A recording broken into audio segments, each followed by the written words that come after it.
Jim's Hot Rods and Beyond here. All right, I'm going to talk about the GMC Handy Van. Basically, strengthening the beer can.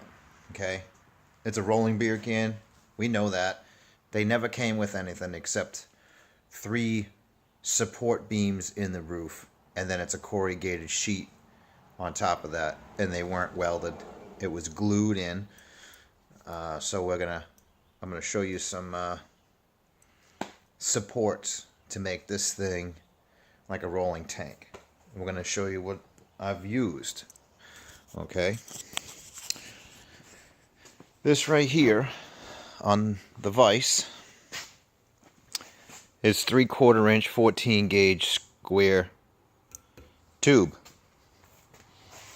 This one is 1/2 inch by 1/2 inch 14 gauge square tube. Okay, then we're using the small stuff around the sunroof, and the larger stuff 3/4. This stuff works exceptional. I'm using that to strengthen the roof between the 3 support beams. I'm using this as a gusset between the 2, and I stitch weld them in each side. Not on the bottom side, because I'm going to end up putting finished material on that, and I already ground all the other welds that I had spot weld. So I'm going to show you what I've done. Here you go.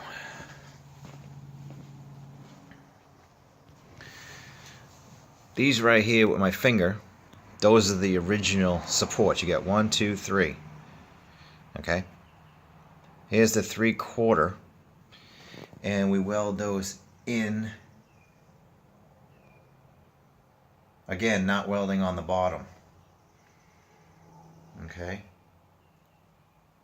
So basically, where the corrugated channel is, I want the support basically between or before, and in the middle. And now I have this side to do. It's a total of 18 pieces at 30, basically like 30 to 31 inches long. Now these ones have a contour. I have to bend this. So these measure like 30 1/4, and then I will radius this, leaving everything has to unbolt. See, when I get these supports in, this will be 1 sheet of 1/4 inch plywood, perfectly smooth, and then I can glue my material in, and I have to leave access holes for the spoiler for the roof. Now this is what I got going on here. Here's the 1/2 inch skeleton that I made around the sunroof, and this has all been tack welded in all the way around, seam sealed, solid as a rock. It's not gonna flex a bow anymore. I mean, that thing is mint. And again, I will be painting from this seam where the trim goes to the front, and then vinyl to the back to the wing. So you can see how nice that is. Okay, now let's get on to the doghouse. Alright, here we go. There's the doghouse. I have made the seat back a bench bucket seat. Okay, this is 1/4 inch finished plywood, so I can glue all of my foam on. This mechanism here and one on the other side, that's to slide it forward. Right now it's all the way back to the back position. This was very complicated to do. As you can see, I have to radius and relief cut and leave space all in here, because I have 1/2 inch foam going on this. Not only I have to fill all the inserts here, and around the air conditioning hump,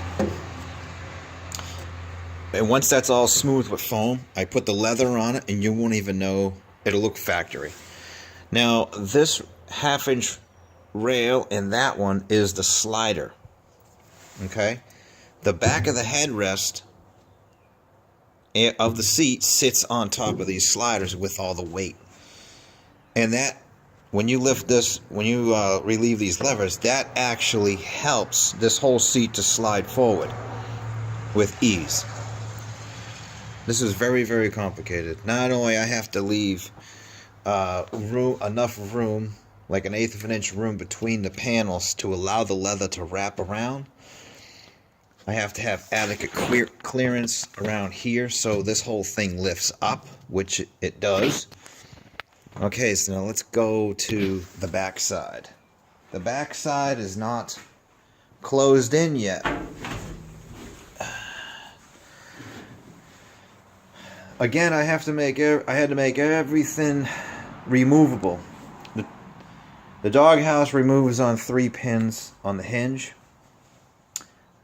The seat unbolts in 3 pieces: two front pedestals, and the rear section of the bench.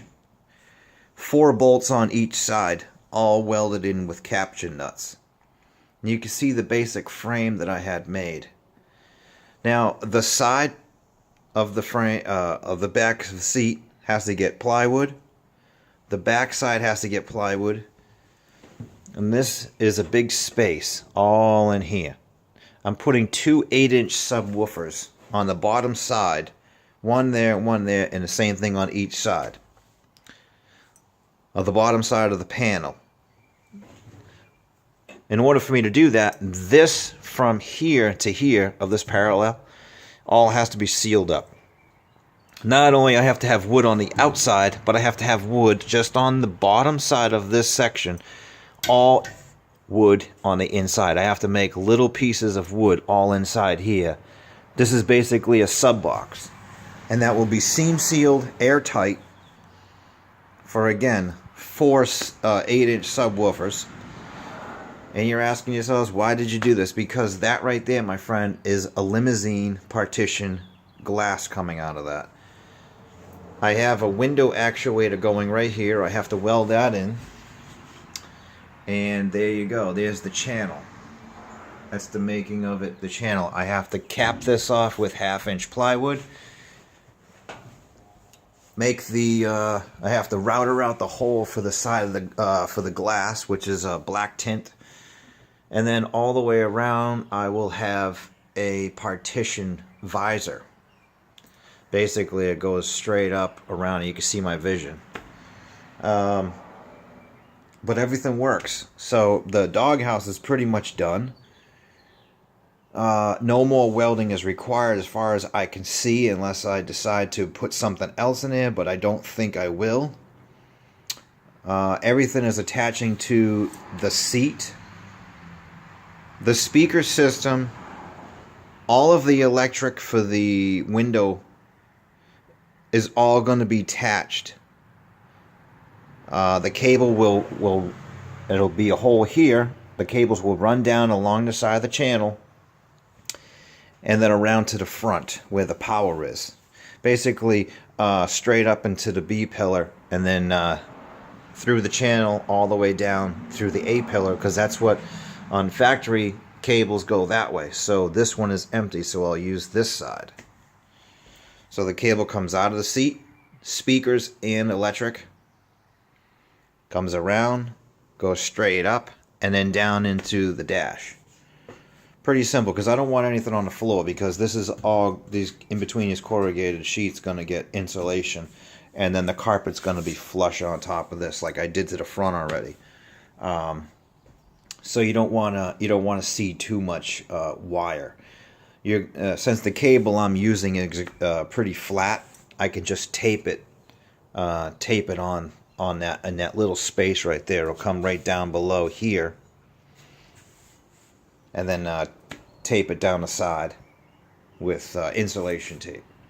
So you see that's what I got going on. Now I'm using, that's a 3/4 inch by 3/4 inch.